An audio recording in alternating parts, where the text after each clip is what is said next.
E este adormeceu. E tomou uma das suas costelas e cerrou a carne em seu lugar. E da costela que o Senhor Deus tomou do homem, formou uma mulher e trouxe-a a Adão. E disse Adão: essa agora é osso dos meus ossos e carne da minha carne. E será chamada varoa, porquanto do varão foi tomada. Portanto, deixará o varão o seu pai e a sua mãe, e apegar-se à sua mulher, e serão ambos uma só carne. Amém? Amém. A teoria e a prática, nada mais a teoria, disse que tem que ser uma só carne. O texto nos traz isso claro quando fala sobre isso.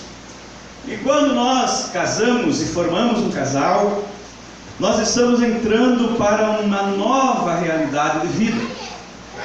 E quando entramos para o novo, quando entramos para a novidade, nós estamos entendendo que estamos começando um processo de mudança.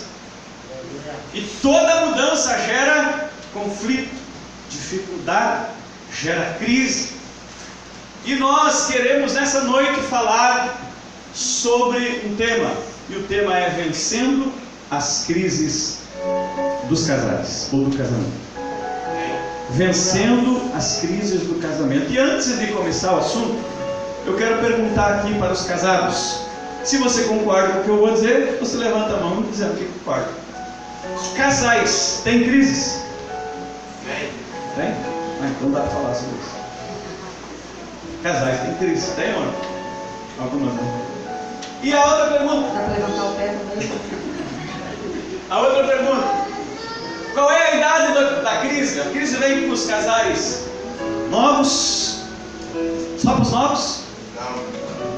Casais com 1 ano de casado? Só? Quantos anos o senhor tem de casado? Ai, ai, ai. O senhor? 26. Quem tem mais de 26 anos de casado? Ah, quantos anos? 30 anos. Tem mais alguém 50. Mais? Ali? 50 anos. 36. Quem mais? Quem tem mais de 36 anos de casado, levanta a mão. 50. Quantos? 41. Meu esposo? Ali, ó, 41. Ó. Quem mais tem mais do que eles? 48. Tem mais alguém? Mais do que eles? Cadê a esposa dele? Tá aí? Lá. Tá aí? Ah, mas esse casal tinha que estar perto, sentado. Dá para sentar perto? Pode? Então, por favor, 48 anos. A senhora fica à vontade de sentar lá no seu esposo ali? Pode ser? Então, por favor, você vai dar um exemplo para os outros aí agora. Por gentileza, faça favor. Dá uma salva de palmas para ele. 48 anos de casado. 48 anos. 48 anos juntinhos, né? E mesmo com 48 anos de casado, é possível que ainda existam crises.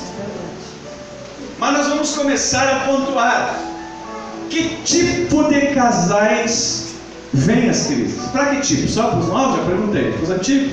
Então nós entendemos que todos os casais passam por crises e que ninguém está imune a elas. Porque quando nós recém-casamos, tem as crises do recém-casado. E quando estamos já com 48 anos, é outro tipo de situação. Aí tem os problemas dos filhos e outras coisas que vêm vindo. Mas primeiro nós vamos falar sobre a crise dos recém-casados. Camila. A crise dos recém-casados é um negócio doido, né? Porque eu digo que Deus é especialista em relacionamentos, né? Porque só Deus para pegar duas pessoas completamente diferentes, né? E morar debaixo do mesmo teto. Deus é doido fazer isso, né? Porque quando a gente se apaixona, quando a gente quer casar, a gente não olha para os defeitos, a gente olha só para as coisas boas, né? E os defeitos parece que não existem. Mas no primeiro dia de casado, aí o negócio já fica estreito, né, irmão? Porque aí começa a aparecer a verdadeira personalidade, né? A convivência vai mostrando que ele ronca agora, né? Antes não roncava, ele dormia tão suave, né? Então, as crises, elas vão vindo. E logo que a gente é casado, rapidamente as primeiras crises aparecem. Por quê? É um processo de adaptação à vida conjugal. E eu lembro que nós, no nosso primeiro ano de casado, tudo que a gente não discutiu, tudo que a gente não brigou, o tempo de namoro, noivado, a gente brigou depois do primeiro dia de casado. Era um negócio doido, irmão. Voava panela para todo lado lá em casa. Era uma bênção. Um dia eu cheguei, irmão, tava tão assim, né? Tão assim, calma, tão tranquila, né? Que eu joguei uma tigela de sagu nele. Pra vocês terem uma ideia. Que eu era uma pessoa mansa em Jesus. Mansa, né? Pessoa calma, lemoa, assim, tranquila, né? Vai ficando vermelha, vai ficando brava, né? Mas glória a Deus que o Senhor vai nos lapidando, vai transformando, né, amor? Da glória a Deus, aleluia, pela vitória. Milagre. Deus faz milagre ainda, irmão, aleluia. Então, são famílias diferentes, são hábitos diferentes, são gostos diferentes. E isso vai gerando conflito, porque eu venho de uma família onde todo mundo, por exemplo, fala alto. Todo mundo, os vizinhos acham que a gente está brigando, não, a gente está só conversando no domingo, né? Na reunião normal da família, né? A gente está sentado, as crianças conversando, coisa básica. Aí eu chego na casa da minha sogra, todo mundo fala baixinho, né? Todo mundo fala calmo, todo mundo tem paciência para sentar na mesa. Lá em casa parece um mutirão, é uma coisa louca.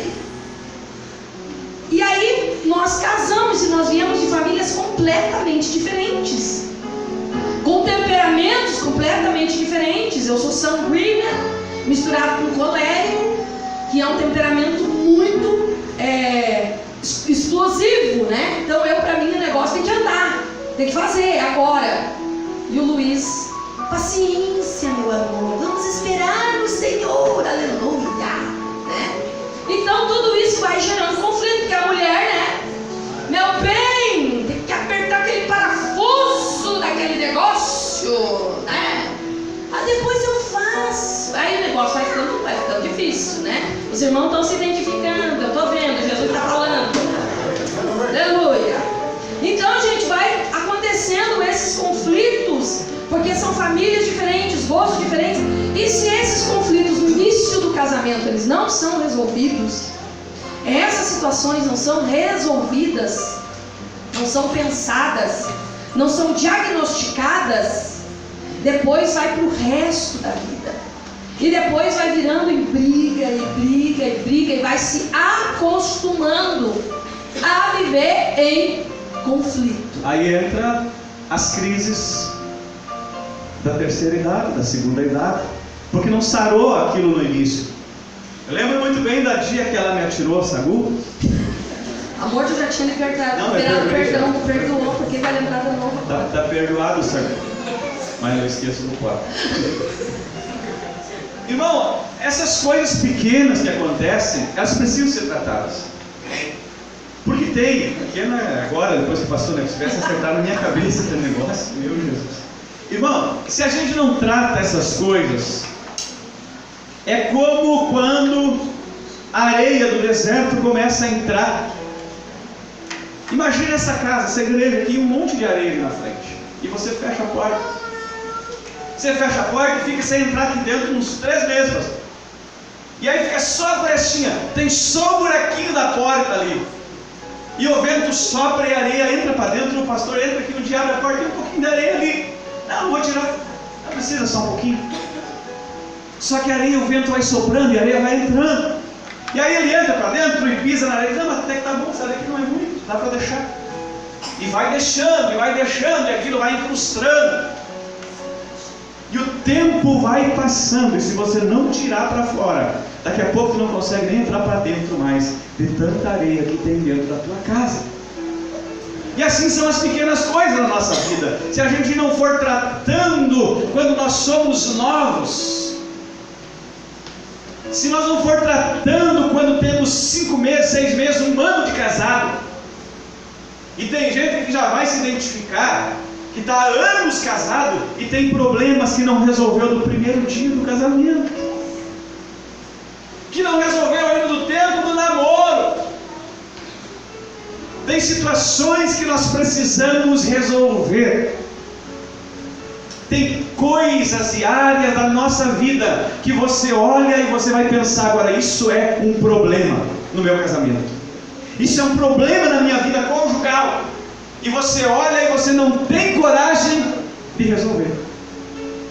Mas os problemas estão aí para serem resolvidos e não para serem empurrados com a barriga. Por isso que os problemas não são só para casais novos, para recém-casados, porque os bichinhos crescem, os probleminhas aumentam, e de pequenininho vai ficando grande, e de grande vai ficando velho, e de velho vai ficando empedrado e nunca mais se resolve. E tem gente que vive uma vida de conflito e de aparência, e parece que está tudo bem, mas na verdade tem coisas que não foram nunca resolvidas ainda. É verdade. Uma das coisas que a gente aprende logo no início do casamento é que alguém tem que ceder. Se os dois quiserem ter razão, não vai dar certo, né? A razão é inimiga da felicidade. Ou você tem razão, ou você decide que você quer ser feliz com a pessoa que você escolheu, né? Porque se ele tem defeito, quem é que escolheu? Foi tua mãe? Foi o pai? Não, foi você que escolheu. Então agora você tem que aprender a amar essa pessoa que você escolheu para viver contigo, né? Foi uma escolha, é uma escolha pessoal de cada um de nós. Então a gente tem que aprender a viver com as nossas escolhas. E a primeira coisa é abrir mão da razão, né? Casamento não é uma competição. Casamento é uma aliança feita diante do Senhor. Aliança feita no altar de Cristo. E quando nós fazemos essa aliança diante do Senhor, nós estamos dizendo para o Senhor: eu aceito viver com Ele, apesar de todos os defeitos, apesar de todas as dificuldades que nós vamos enfrentar. Porque a gente, quando a gente está casando, eu não sei vocês, mas eu fui ouvir o sermão depois que eu fui ver a fita em casa, né? Aquele dia eu estava tão emocionada com o vestido, com a decoração, com a festa, né, com o bolo, porque mulher pensa usando essas coisas, né? A gente não pensa que segunda-feira a gente vai ter louça para lavar a casa, para limpar, né? E o homem se preocupa com as despesas. Exatamente. E ele estava pensando só no que ele tinha que pagar depois do casamento. Mas eu estava tão emocionada que a gente, né? Aí o pastor fala, né? Na saúde e na doença, né? E a gente acha na boniteza e na feiura, né? Que a pessoa não vai ficar gatinho para sempre, né? Meu marido, por exemplo, ele tinha um lindo cabelo. Agora Jesus, né? Tá ficando pouca teia, mas glória a Deus, aleluia! Continua lindo para mim, aos meus olhos, né? Mas a gente tá tão emocionada, tão apaixonada. Eu também era mais magrinha, né, amor? É, bem mais, obrigada por me lembrar desse detalhe. Mas a gente não presta atenção no que o pastor fala, né? Não presta atenção no que está sendo dito ali, a gente está só concordando. O pastor aceita? Sim! Né? Está tão emocionada, não presta atenção. Mas quando nós fazemos essa aliança no altar do Senhor, uma coisa que a gente precisa entender, que essa geração, irmãs, que a gente está vendo um nível muito grande de separações, de divórcios, de famílias sendo destruídas, é que as pessoas não entenderam. Você não fez um compromisso somente com a pessoa que você casou. Você fez um compromisso com Deus. A partir do momento que você veio ao altar do Senhor, agora é você, o teu esposo, o teu parceiro, e entre vocês está a pessoa do Espírito Santo. E é essa pessoa que tem que reger a vida do casal. É essa pessoa que tem que nos ajudar no nosso dia a dia, nos nossos desafios diários, né? Eu quero que você abra a sua Bíblia no livro de Efésios, no capítulo 4, e o versículo 1 em diante. Livro de Efésios, capítulo 4.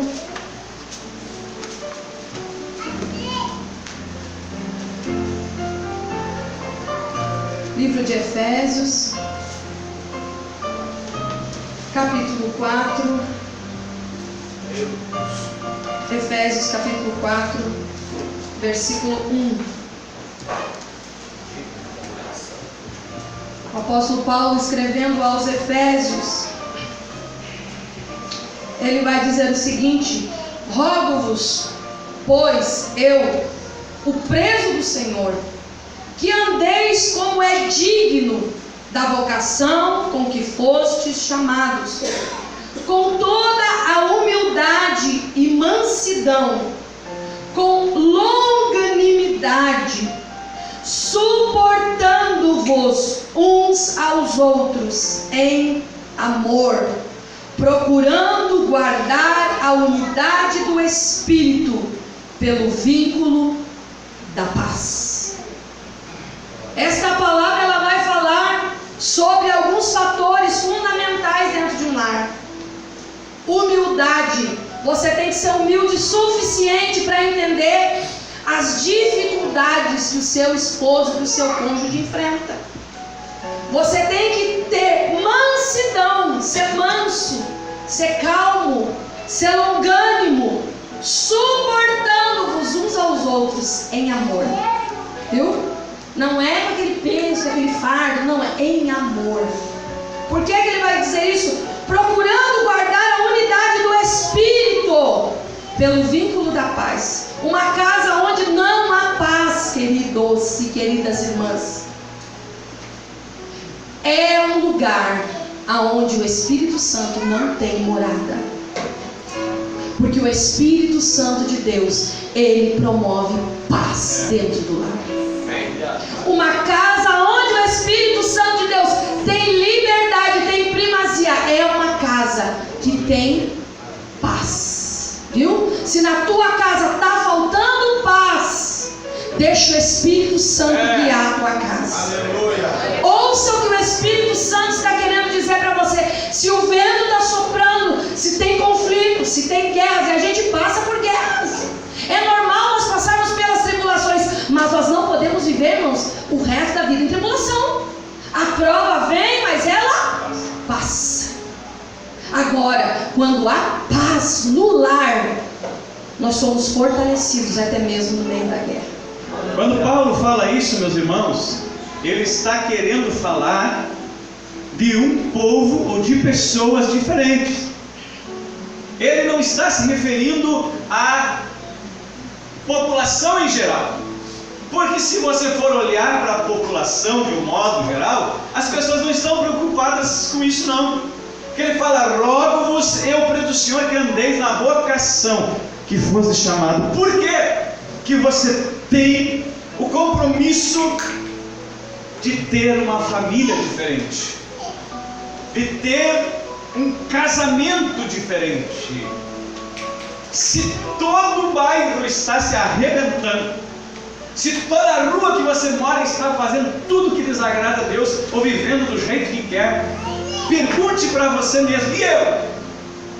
Estou vivendo conforme ou digno da vocação que eu fui chamado? Ou a que eu fui chamado? Afinal de contas, quem eu represento? Quem a minha família representa? O que o meu casamento representa na rua que eu moro? O que o meu casamento representa quando eu estou saindo de casa com a minha esposa ou separado dela e alguém olha a maneira como nós nos tratamos para nós?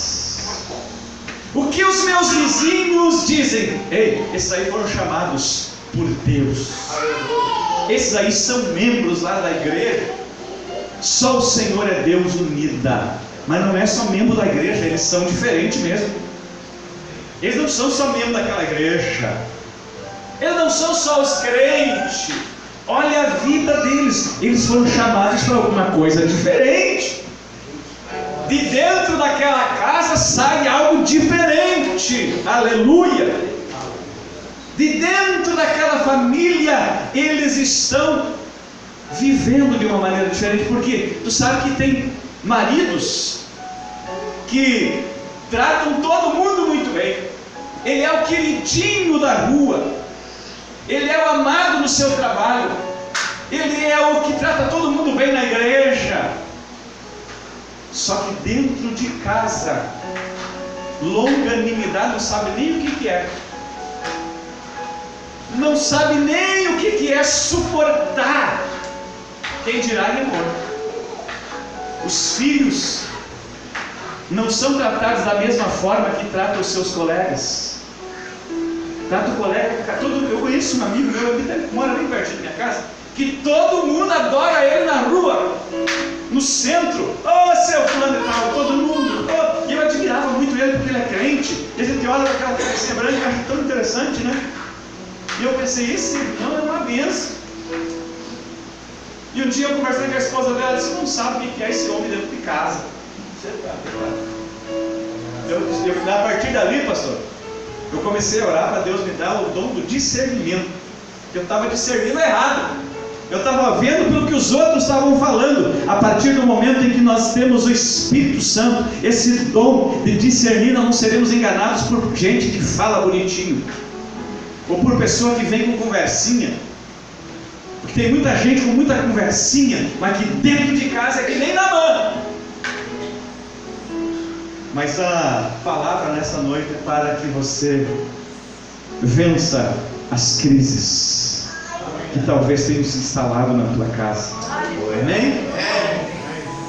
Nós temos também os casais mais velhos, né? E quando nós falamos que à medida que o casamento vai progredindo, os anos vão passando, algumas coisas vão ficando piores. Então, os casais mais experientes, eles vêm trazendo às vezes coisas que vão provocando mais e mais e mais situações complicadas de resolver.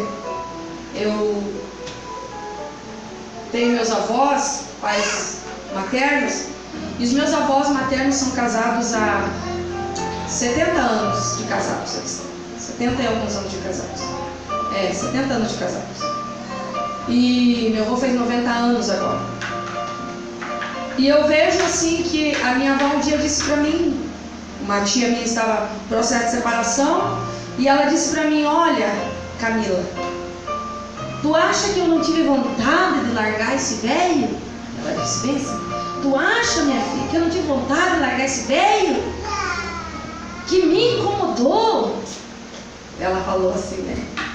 Mas não, eu fiz uma promessa diante do Senhor que eu ia ficar com ele até que a morte nos separasse.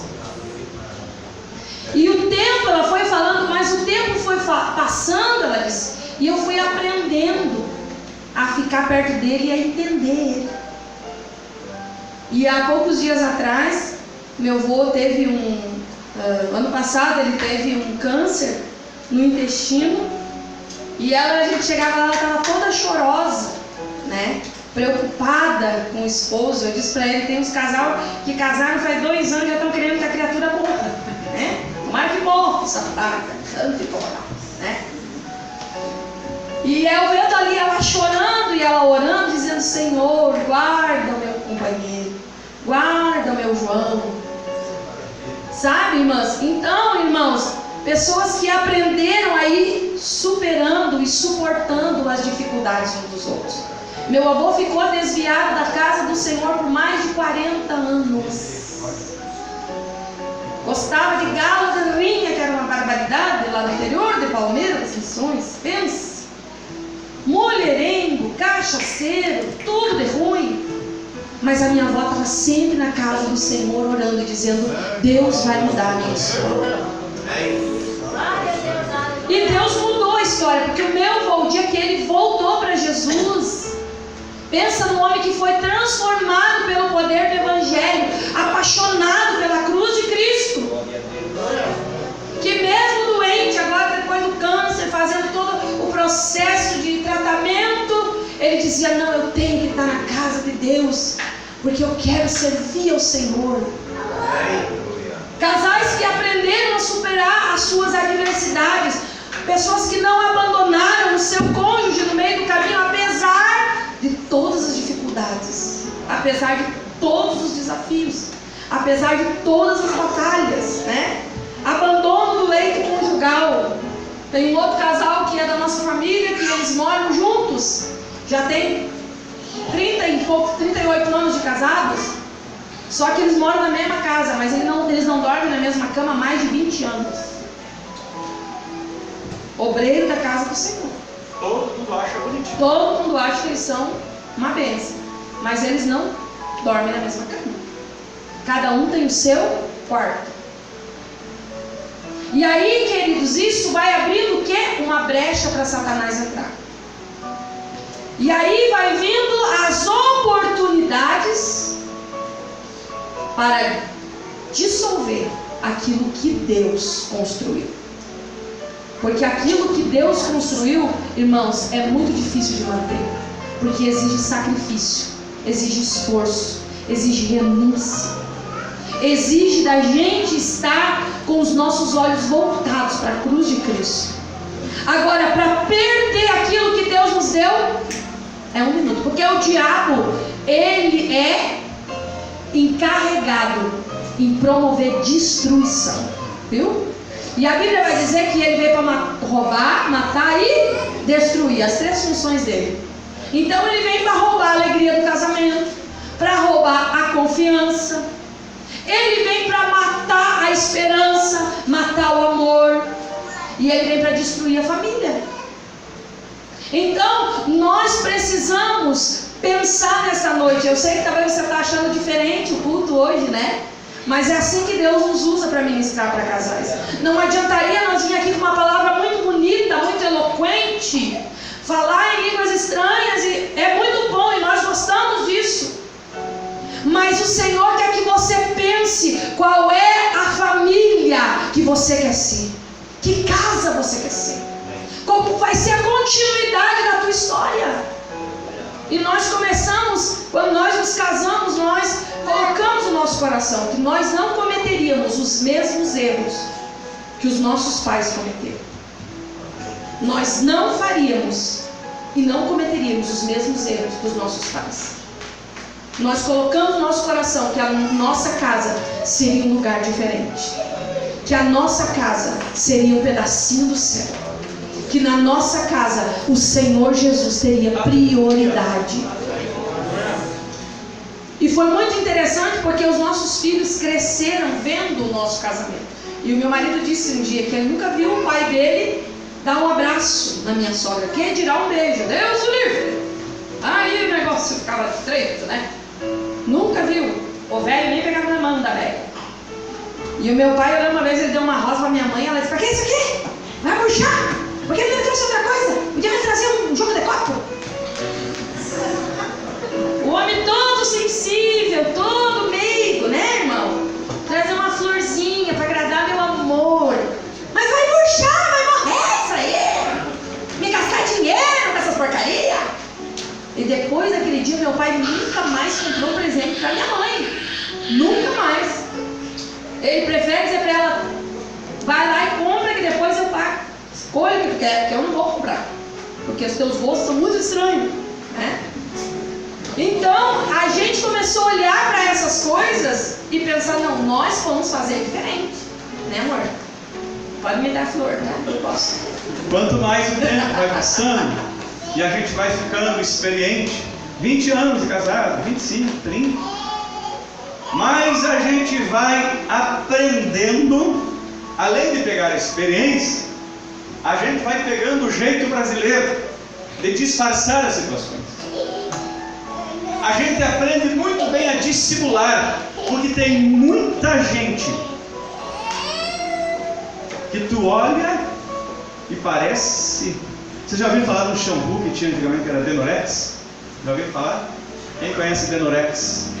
Já viu? A propaganda dizia assim, ó: parece, mas não é.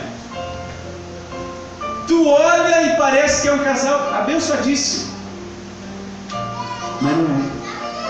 Porque o tempo vai passando e as pessoas vão pegando experiência e vão sabendo. Até tem gente que briga. Eu conheço um casal de amigos meus que eles brigam até chegar na porta da igreja, dentro do carro, discute, fala o que quer, desfala, acontece de tudo, irmão. Mas quando parece que a porta do carro é mágica, porque abre a porta do carro: ô irmão, Pai do Senhor, e aí vem cantar no púlpito, e é uma maravilha. Denorex. Aprende a disfarçar. O tempo vai passando e as pessoas vão aprendendo a disfarçar. Só que isso dura pouco, porque a crise está instalada lá dentro. E vem os ressentimentos, vem as mágoas, a falta de perdão, a falta de organização da vida. Mas nessa noite nós viemos aqui para falar para você que existem maneiras de vencer as crises conjugais. A primeira coisa é que nós temos que entender quais são as crises e por que elas vêm. Por que vem a crise no casamento, Camila? Um dos fatores principais. É falta de comunicação, mas você vai falar amanhã, porque já está na boa. Entendeu? Passou ligeiro.